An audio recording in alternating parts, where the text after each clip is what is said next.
Hello guys, welcome. Collective reading tayo ngayon. So tingnan natin kung ano yung energy ng person mo. Be open-minded po, hindi po halos lahat makaresonate. Thank you nga po pala sa mga nagsusubscribe, sa mga bumabalik. Maraming pong salamat. Give it the message para to sa mga no contact situation na nakikibalita sa mga person nila. So tingnan natin ngayon kung ano yung sitwasyon ng tao mo. Give me the message, anong situation ng person mo, ano yung kanyang nararamdaman, ano ang sitwasyon niya ngayon. Give me the message, ano yung sitwasyon ng person mo ngayon.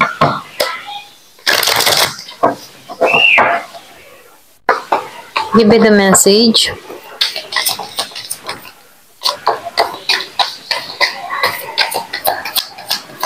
Ano yung sitwasyon ng person mo?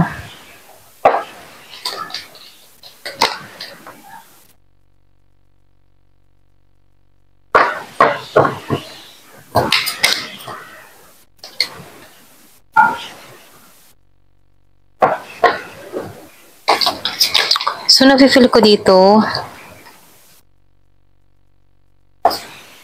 yung iba sa inyo, tingin ng tao mo sa'yo, nakaka-recover ka na sa sitwasyon. Ganon niya katingnan, ano? Ganon niya ikaw i-describe. Ganon kanya maisip. Nakaka-recover ka na, naka-moving on ka na sa kanya. So, nakikitaan ko dito na positive yung tingin niya sa'yo. Ito lang yung nakikita ko. Yung bang tipo na alam ng tao na to na wala ka ng paki sa kanya. Kaya itong tao mo dito, hindi na rin to tumutuon sa'yo. So, nakikitaan ko dito, kita ka ng tao na to na may pagbabago na nangyayari sa'yo. Physical man, okay? Meron ako nakikita dito na Aries, Leo, Sagittarius, meron ding Gemini, Aquarius, and Libra, Scorpio, Cancer, and Pisces.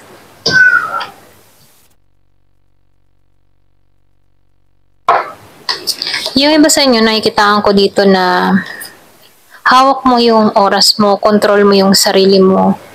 Hindi ka na nakadepende sa tao na to. At ganun kanya tingnan, ano. Kung makakita niya na hindi ka na niya makokontrol, kita niya na malaki na yung pinagbabago mo. Kita niya yung confident mo na yung ba tipo na kita niya yung confident mo na hindi ka na nakadepende sa kanya. Ito lang nakikita ko. Kaya dito, no, itong tao mo dito, meron ako nakikita dito hindi siya nagtatagumpay ngayon pagdating sa'yo, no. Kumbaga nakikitaan ko dito na unti-unti niya nang binibitawan ka rin dito. Kasi itong tao mo, ayaw din niyang pagsiksikan yung sarili niya sa'yo. Meron kang tao dito na medyo ma-pride din, may ego rin to. Hindi to yung tipo ng tao na ibababa niya yung sarili niya pagdating sa'yo. Meron ako nakikitang Gemini, Aquarius, and Libra. Meron ding Aries, Leo, Sagittarius. Malakas yung Aries, malakas yung Aquarius. Malakas din yung Sagittarius. So, meron pa ditong, yung sinabi ko kanina, hindi niya ibababa yung kanyang ego sa'yo. May pagkaano to arrogante din. Ito rin nakikita ko sa tao mo.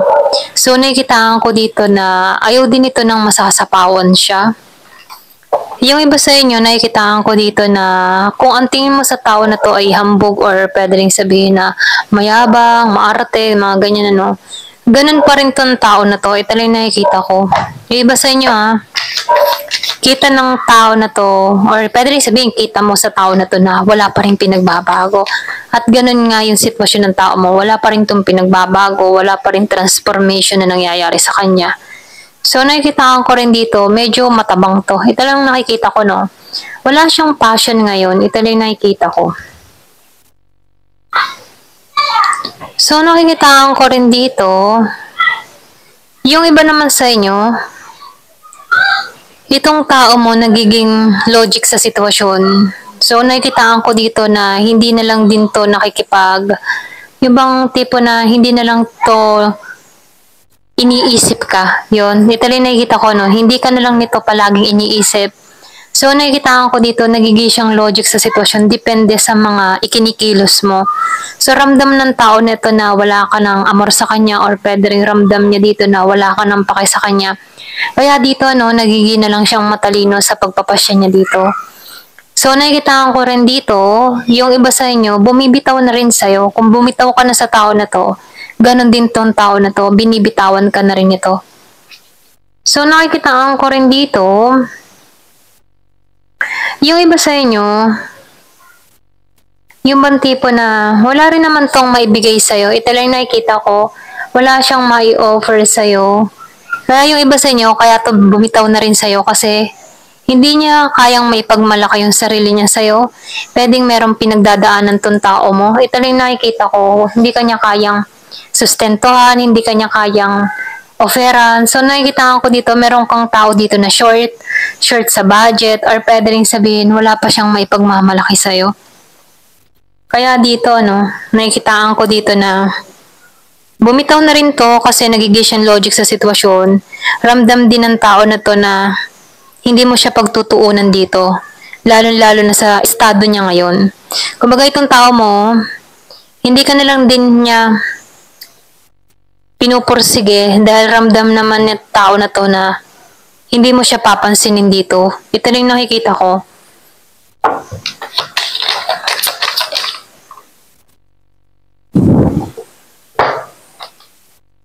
Kasi itong tao mo, alam niya yung mga nagawa niyang pagkakamali dito eh.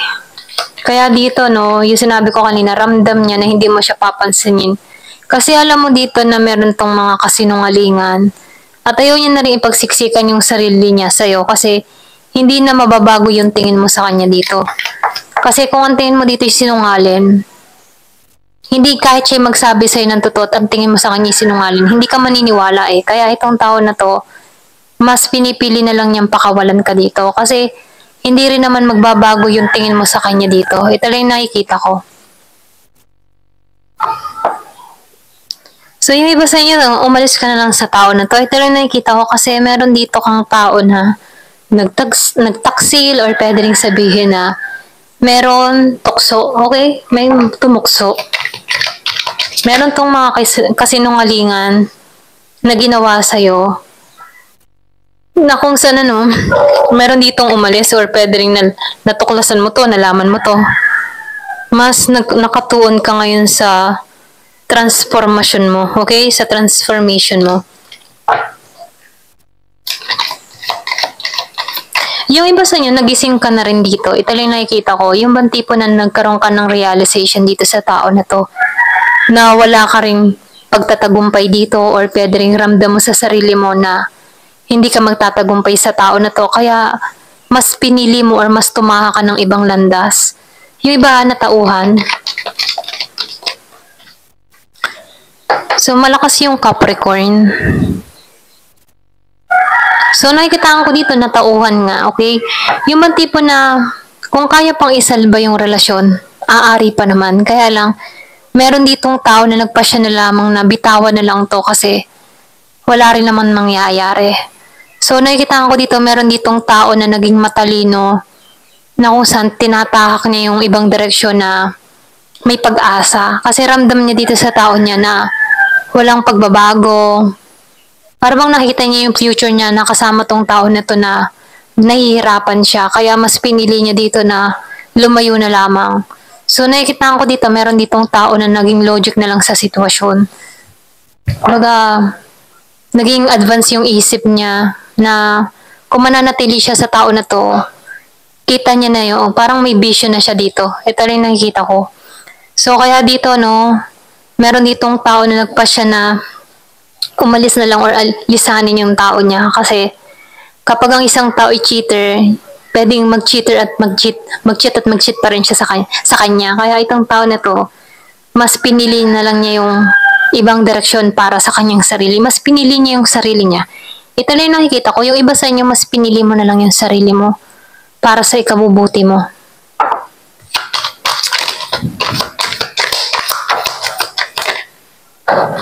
So, dito, sa Five of Earth. Kasi dito, yung iba sa inyo, nabitray ka eh.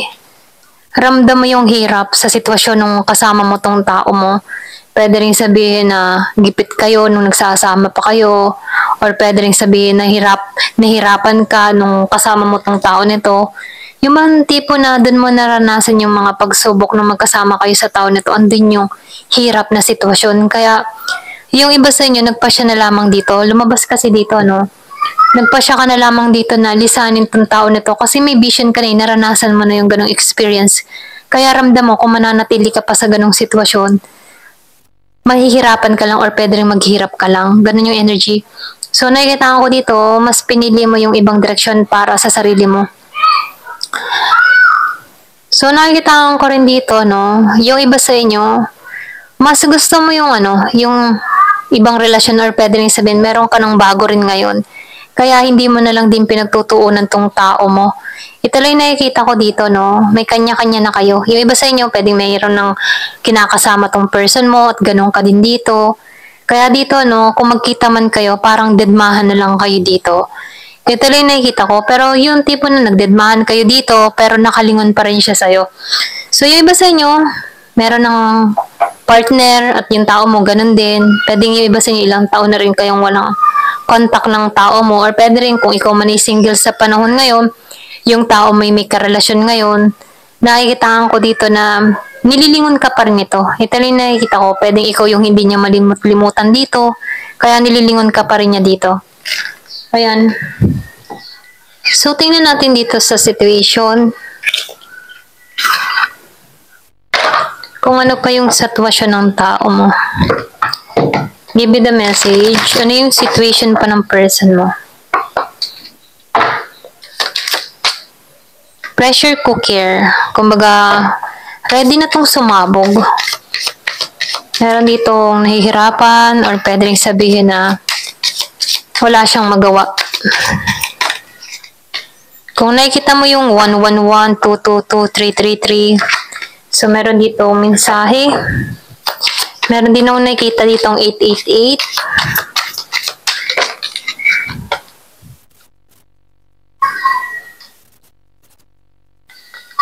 Yung iba sa inyo, gusto kong ofera ng tao na to. So, nakikita ko dito, no, meron ditong gusto ng commitment sa'yo. Meron ditong gusto ng proposal. Gusto nito ng alok, or alokin ka dito. Kasi itong tao na to hindi makarecover. Meron kang taong ganito, hindi makarecover, feeling lockdown. So, nakikita ko dito na hindi siya makalis sa nakaraan. Ganon.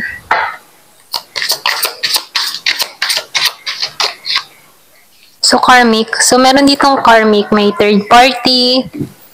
So, meron tong yung ba tipo naramdam mo sa tao na to na karmic mo siya, nasa karmic relationship ka. Kaya yung iba sa inyo, may takot ka na kung mananatili ka sa tao nito, magdudusa ka lang. Kaya dito, no, nagpasya ka na lang dito na alisan to. Kasi ramdam mo na nasa karmic ka, nasa karmic relationship ka, na may lesson, okay? Iba sa inyo, natuto ka dito, or natutunan mong mahalin yung sarili mo.